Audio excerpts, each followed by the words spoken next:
You're listening to the Smart Gets Paid podcast with me, Leah Niederthal. I help women land higher paying clients in their B2B consulting and coaching businesses, but I've never been a salesperson. My background is in corporate marketing, and when I started my first consulting business, I learned pretty quickly that it's about 1,000 times harder to sell your own stuff than it is to sell someone else's. So I taught myself how to do it, and I created a sales approach that feels comfortable, makes you feel confident, and that works consistently. And now I teach women how to land higher paying clients in their B2B consulting and coaching businesses. So whether your client contracts are $2,000 or $200,000, if you want to work with more of the clients you love, do more of the work you love, and get paid more than you ever imagined, then you're in the right place. Let's do it together. Welcome to Smart Gets Paid. Hey there, Leah here, and we're back for another one of what I'm calling the episode after the episode. Because the listening in episodes are so packed with little topics that honestly could be hours of learning and conversation. And there's so much in there that I didn't want to just let it go without at least exploring one more topic that you can apply to your business. So here we are. But before we get into it, I just want to check in with you. How are you doing? How are things going in your world? So much of our world is sort of opening up. People are going back into the office. And as I'm hearing more and reading more about companies opening up and companies either requesting or requiring people to come back to the office, it just seems so appropriate that the episode this week is about the corporate hangover and our sort of lingering feelings that we carry with us from our time in corporate. And so when I look at what's going on about going back to the office and people being required or strongly encouraged to come back to the office, I have to tell you, it makes me so glad that I don't work for somebody else. My business, like a lot of the women I work with, it may be the case for you too, was already remote. So it made the transition back at the beginning of quarantine, it made it not that difficult. I was already set up for this. You probably were too. Even if maybe the delivery of your services took place in person, maybe you went into your client's office a little bit, or you had some in-person meetings, or you delivered in-person workshops. For the most part, a lot of the women consultants, coaches, and service providers, at least the running of the business part was pretty well set up for remote. In all of the shit at the beginning of the pandemic, I was at least grateful for that. And I'm really grateful now because we don't have to think about going back in anywhere as an employee. And as I was editing the previous episode, I was also thinking a lot back to my time in corporate. So I went to the University of Pennsylvania in Philadelphia. And when I graduated, I moved to Chicago and started working at an ad agency called DDB. And it's a huge company. And the Chicago office was a huge office in that huge company. One of hundreds of offices around the world. And we're talking massive company. And I was there for 3 years. I worked in business development. So we would pitch companies to try to get new clients for our massive agency. And then I went to an agency called Leo Burnett, also based in Chicago. And I was also there for another 3 years. And then I ended up, after 3 years, going to a mid-sized tech company in the West Loop because I really wanted to work on the client side. But especially thinking back to the agencies. I mean, listen, there's a lot of benefit to working at an agency early in your career. But my God, when I think about what it was like to work at those companies, especially as the most junior person on my team, it was kind of crazy. I mean, it was definitely very much in the paying your dues part of my career, especially with the rhythm of business development. So biz dev is basically like cycles are rushing all the time because you work on these pitches and it's just this huge crescendo of activity. And you basically put together massive campaigns, sometimes 3 or 4 or 5 campaigns in a pitch, and it's all spec work, but it's really intense. And if you've ever worked at an agency on the account side or the strategic side or the media side, and you've been pulled into new business pitches, you know what this is like. So what you experienced on the pitches that you've worked on, that was like my entire life. And it was nuts. Even some of the crazy shit that I had to do as a little peon, right? I remember one time we were pitching a pharmaceutical company, a new pharma brand. And I think the pitch was on a Thursday morning. The team had flown out on Wednesday afternoon, but there was something wrong with maybe the leave behind wasn't ready. I don't even know if people still do this now, but we had these like spiral bound leave behinds. Maybe I'm dating myself from like the early 2000s. But these spiral bound leave behinds with the deck and our media recommendations and all this stuff, right? And they're huge. And that was going to take longer. And so the pitch team flew out on like a Wednesday afternoon, and I had to stay behind, make sure that the spiral bound leave behind was correct, and then fly out on Thursday morning to hand deliver it to the office. All right. I had to like fly into Newark and hand deliver it. Honestly, I got to tell you, I forget like the specific steps of how this happened, but somehow the leave behinds were bound on the wrong side. And by the time this is what it is. Oh my gosh, this is like all coming back to me now. So the leave behinds were sent from the printer to my apartment in Chicago. And I got them at like 11 at night or something. I don't know, but it was really late. And they were bound on the wrong side. I think they were supposed to be bound on like the long side, and they were bound on the short side instead. And it caused a huge like shitstorm.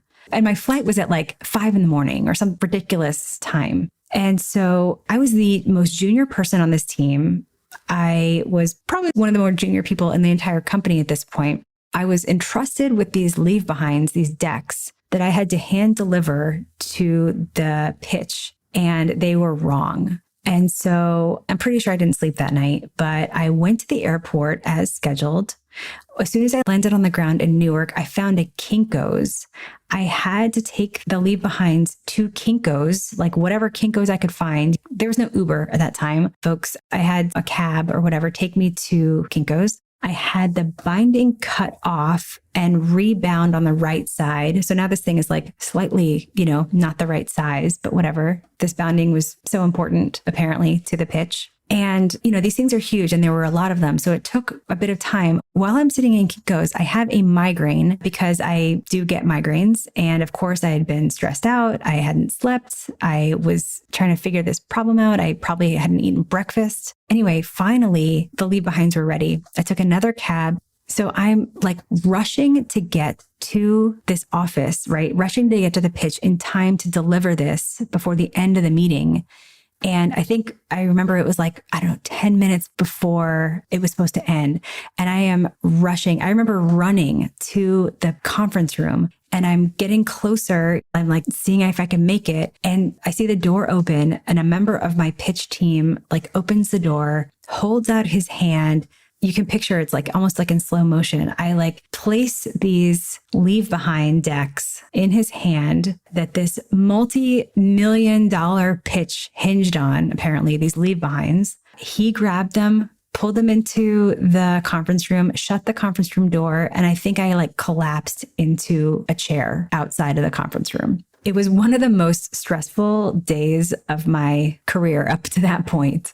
So even as I'm telling it now, it like makes me kind of anxious just for a moment, going back into that time where I was so freaked out. I felt like it all rode on me. I knew that even though this was just like a spiral bound book, the people in the room thought it was really, really important, and it all hinged on me. And it doesn't make me like want to go back into agency life at all. I sort of joke at this point that I'm mostly unhireable because I've been running my own business in some form or fashion since 2010. But beyond being unhireable, I just don't want to. I don't want to go back to that world because those are the memories that I have. And the woman who you heard in the last episode, she feels the same way. But enough of my corporate agency career, which one day, if we are ever in a place over drinks, I will tell you many more stories about that. And I would love to hear your stories as well. I'm sure you have some crazy stories from your time in corporate. But let's talk about this episode, the previous episode about the corporate hangover, because there was one other part of it that I really wanted to explore. I think it's worth calling out. And it's this clip right here. So imagine if you went to the doctor and you said, I have this pain in my knee and it won't go away. And let me tell you all about it. Here's where it hurts and all that stuff. And the doctor says, okay, great. Well, we could either do this test or this other test or this surgery or this program. Which one do you want? And you're like, you're the doctor. You tell me what to do, you know? Yeah.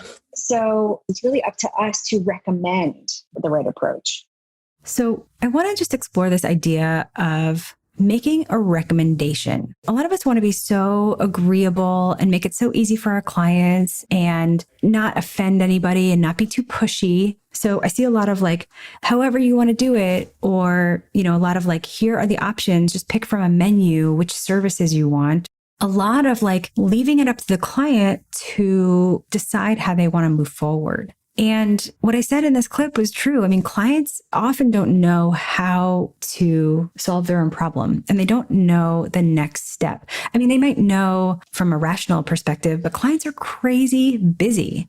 Jill Conrath is a sales leader. She wrote a book called Snap Selling, where she talks about this term, crazy busy. Clients are crazy busy, and making them do anything that feels like work, they just won't do it. And even choosing a time to meet, looking at your calendar feels like work. Trying to sort of figure out a next step can feel like work. So any small amount of work, clients won't do it. And they're looking to you to be the expert in the room. So instead of just sort of offering a bunch of options or really sort of putting it in the hands of your clients to decide how to move forward, I really want to encourage you to make the recommendation. Actually, this does actually relate to my early time in corporate. My parents, actually, I remember like when I had my very first job, like 22, right out of college, I remember my mom specifically was like, anybody can deliver information. You need to become invaluable by having a point of view and making a recommendation. So even at like 22, I mean, when I was the lowest person on the totem pole, I got into the habit of at least having a point of view and making a recommendation. And especially in the sales process, that serves you well. Making a recommendation won't offend anybody. It won't piss people off. It won't cause them to not want to move forward. In fact, it'll do the opposite. It makes it easier to say yes. It makes it easier for them to move forward. It makes it easier for them to take the next step. So remember that you're the expert and clients are looking to you to lead them. So don't be afraid to make the recommendation. And if anything, remember what my mom said. Anyone can deliver information, but you need to make yourself invaluable by having a point of view and making the recommendation. Thanks, Mom. All right, you guys. Thanks for hanging out with me again for this episode after the episode. Have a great day, and I'll see you in the next episode where you're going to see the power of being among people who are in this work and doing this work with you and are here to support you.